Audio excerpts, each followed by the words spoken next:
తూర్పుగోదావరి జిల్లా రాజమహేంద్రవరంలో కల్తీ పాలు ఘటనలో మృతుల సంఖ్య అంతకంతకు పెరుగుతోంది. అనారోగ్యం పాలైన వారు వృద్ధులు, చిన్నారులే కావడం పెద్ద విషాదం. అప్రమత్తమైన అధికార యంత్రాంగం కారణాలను అన్వేషించే పనిలో పడింది. కోరుకొండ మండలం నర్సాపురం గ్రామానికి చెందిన వరలక్ష్మి డైరీ నుంచి సరఫరా అయిన కల్తీ పాలే పలువురి అస్వస్థకు కారణమని గుర్తించారు. డైరీ నిర్వాహకుడిని పోలీసులు అదుపులోకి తీసుకుని కూపీలాగుతున్నారు.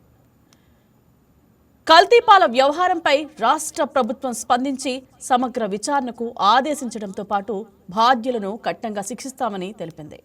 మృతుల కుటుంబాలకు 10 లక్షల ఎక్స్గ్రేషియా, ఆసుపత్రిలో చికిత్స పొందుతున్న వారి పూర్తి వైద్య ఖర్చులను ప్రభుత్వమే భరించేందుకు ముందుకు వచ్చింది. పాలను స్వచ్ఛతకు మారుపేరుగా చెప్తుంటారు.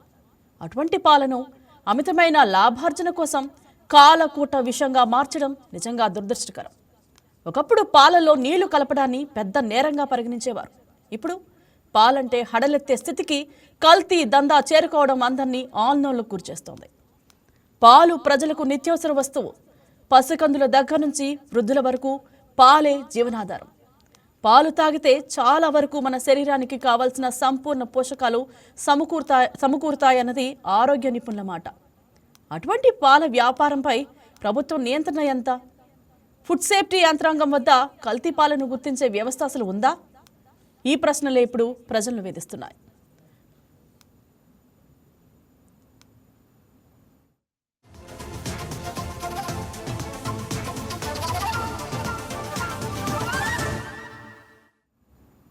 గతంలో రైతులు తమకు తాముగా నిర్వహించుకునే సహకార వ్యవస్థ బలంగా ఉన్నప్పుడు పాల కల్తీ ఉండేది కాదు. కానీ ఇప్పుడు పరిస్థితులు పూర్తిగా మారిపోయాయి. చిన్నా చితకా డైరీలు సైతం లాభాల కోసం తప్పుడు దారులు వెతుకుతూ ప్రజల ఆరోగ్యాలతో చెలగాటమాడుతున్నాయి. ప్రజల ఆరోగ్యాలను హరించే సింథటిక్ పాలు, యూరియా వంటి రసాయనాలతో తయారు చేసిన పాలు మార్కెట్లోకి ప్రవేశిస్తున్నాయన్న ఫిర్యాదులు వస్తున్నాయి. కల్తీకి కాదేది అనర్హం అన్నట్లుగా పల్లెలు, పట్టణాలు, నగరాల్లో అక్రమాలు సాగిపోతున్నాయి. తాగే పాలు, తినే కూరలు అన్నింట్లో కల్తీలే. ప్రజారోగ్యంతో వ్యాపారులు చెలగాటమాడుతున్నారు. వీరి ఆటకి ప్రభుత్వం చెక్ పెట్టాలి. ఆ దిశగా ప్రభుత్వం చొరవ చూపాలి. పర్యవేక్షణకు పూర్తి స్థాయి సిబ్బందిని నియమించాలని ప్రజలు కోరుకుంటున్నారు. ఏదేమైనా పాలతో సహా యావత్ ఫుడ్ సేఫ్టీ బాధ్యత ప్రభుత్వానిదే. అందుకు పటిష్టమైన వ్యవస్థ అవసరం. లేదంటే ప్రజల ఆరోగ్యం ప్రమాదంలో పడుతుంది. పాల కల్తీపై మరింతగా చర్చిద్దాం.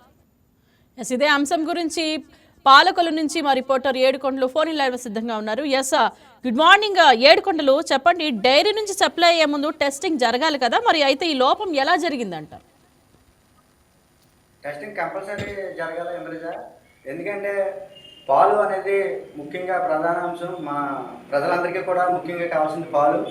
ఆ పాలు అనేది కంపల్సరీ కల్తీ లేకుండా అమ్మేవారికి కంపల్సరీ బాధ్యత ఉంటుంది. అలాగే అధికారులు కూడా దీన్ని పాలపై ప్రత్యేక యంత్రాంగం ఉండాలి.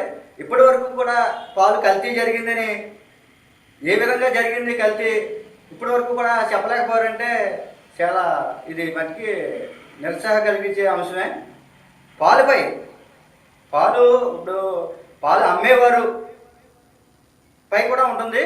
వారు కూడా కల్తీ చేసే విధంగా ఉన్నారు జనం. ఇప్పుడు అంతా కల్తీ. ఏదైనా ఆహారం కల్తీ చేశారంటే వారిపై కఠిన చర్యలు ఉండాలి. ప్రభుత్వం ఆ దిశగా ప్రయాణించే కదా కల్తీ అనేది తగ్గుముఖం పడుతుంది. Right, thank you Edukondalu. Thank you for your updates. Please subscribe to YK TV Network. Please subscribe to YK TV. Please watch YK News. Don't forget to subscribe YK News channel.